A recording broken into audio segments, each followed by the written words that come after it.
শেষ বিকেলের দীর্ঘশ্বাস, একটি অসমাপ্ত উপাখ্যান। ২০২২ সালের সেই তপ্ত এপ্রিল মাস, বসন্তের শেষ আর কালবৈশাখীর আগমনের মাঝে বাবলুর জীবনে শুরু হয়েছিল এক নতুন ঋতু, প্রেম। প্রথম দিনগুলো ছিল যেন রূপকথার মতো। ফোনের ওপাশে থাকা সেই চেনা কণ্ঠস্বর শুনলেই বাবলুর মনে হতো পৃথিবীর সব সুখ বুঝি তার হাতের মুঠোয়। সেই সময়টুকুতে মেসেজ আর কলের টুংটাং শব্দে দিন কাটত, আর রাতের আকাশ জুড়ে থাকত ভবিষ্যতের হাজারো রঙিন স্বপ্ন। বাবলু ভাবত এই মানুষটাই হয়তো তার জীবনের ধ্রুবতারা। কিন্তু সম্পর্কের আকাশে প্রথম বড় ঝড়ের মেঘ ঘনিয়ে এলো ২০২৩ সালের ২রা অক্টোবর, গান্ধীজির জন্মদিনে। ছুটির দিন, চারদিকে উৎসবের আমেজ, কিন্তু বাবলুর জন্য দিনটি ছিল ভীষণ যন্ত্রণার। সেদিনই মেয়েটি প্রথম পরিষ্কার জানিয়ে দিয়েছিল যে সে আর এই সম্পর্ক রাখতে চায় না। কোনো কারণ ছাড়াই সে বিচ্ছেদের দেওয়াল তুলে দিতে চেয়েছিল। বাবলুর মাথায় যেন আকাশ ভেঙে পড়ল। সে মানতে পারছিল না যে ১ বছরের বেশি সময়ের এই টান টান ভালোবাসা এভাবে শেষ হয়ে যেতে পারে। সেদিন বাবলু অনেক অনুরোধ করেছিল, অনেক আকুতি জানিয়েছিল, বারবার বলেছিল, আমাকে ছেড়ে যেও না, আমি তোমাকে ছাড়া থাকতে পারবো না। বাবলু সেই প্রবল জেদ আর কান্নাকাটির মুখে পড়ে মেয়েটি সেদিন মত বদলেছিল।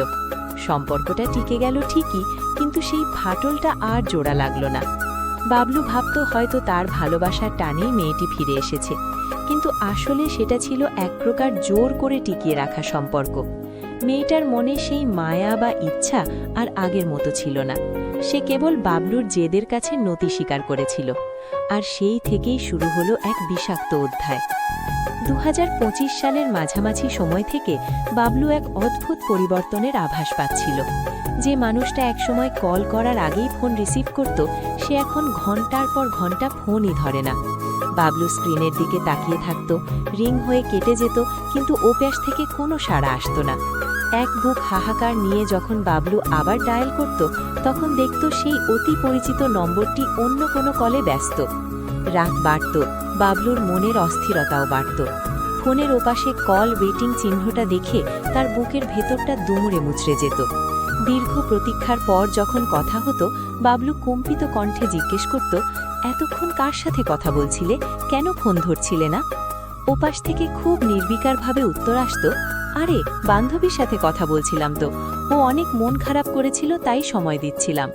কখনো বা অজুহাত আসত, দাদার সাথে একটা খুব দরকারি পারিবারিক আলোচনা চলছিল, তাই তোমার কলটা কাটতে বাধ্য হলাম।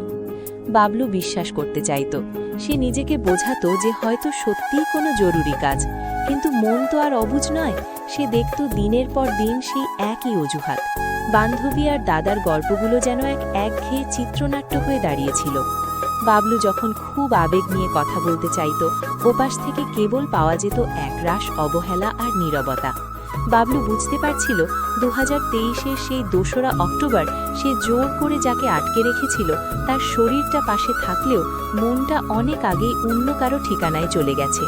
সে এখন কেবল এক বিকল্প, যাকে সময় কাটানোর জন্য ব্যবহার করা হয়। অবিরাম অবহেলা আর অন্য কলে ব্যস্ত থাকার সেই যন্ত্রণাদায়ক মুহূর্তগুলো সহ্য করতে করতে ২০২৫ সালের নভেম্বর মাস চলে এলো। চারদিকে হালকা শীতের আমেজ, কিন্তু বাবলুর মনে তখন তুষারপাতের চেয়েও বেশি শীতলতা। ৩.৫ বছরের সেই দীর্ঘ পথ চলা, সেই হাজারো স্মৃতি আর আবেগের পাহাড় এক লহমায় ধসে পড়ল। বাবলু বুঝতে পারল যে ভালোবাসায় স্বচ্ছতা নেই, যেখানে প্রতিটি কথার পেছনে লুকিয়ে থাকে হাজারো মিথ্যে অজুহাত, সেখানে আর যাই হোক শান্তি নেই। নভেম্বরের এক বিষণ্ণ সন্ধ্যায় বাবলু শেষবারের মতো নিজের ফোনটা রাখল। সে আর কল করল না, আর জানতে চাইল না কেন ওপাশ থেকে ব্যস্ততা শোনা যাচ্ছে। সে নিঃশব্দে সরে এলো সেই গোলকধাঁধা থেকে। ৩.৫ বছরের সেই প্রেম আজ এক দীর্ঘশ্বাসে পরিণত হয়েছে। বাবলু এখন একা, কিন্তু সেই মিথ্যে আশার বিষাক্ত বৃত্ত থেকে সে মুক্ত। তার না পাওয়া ভালোবাসার গল্পটা চিরকালের জন্য ডায়েরির শেষ পাতায় আটকা পড়ে রইল, যার কোনোদিন আর কোনো নতুন অধ্যায় লেখা হবে না। গল্পটা শেষ হলো ঠিকই, কিন্তু রেখে গেল এক রাশ শিক্ষা। কাউকে জোর করে আটকে রাখা যায়, কিন্তু তার ভালোবাসা পাওয়া যায় না। বাবলু আজ ভিড়ের মাঝে একা হাঁটলেও তার চোখে আর আগের মতো সেই আকুলতা নেই, আছে কেবল এক শান্ত অভিজ্ঞতা।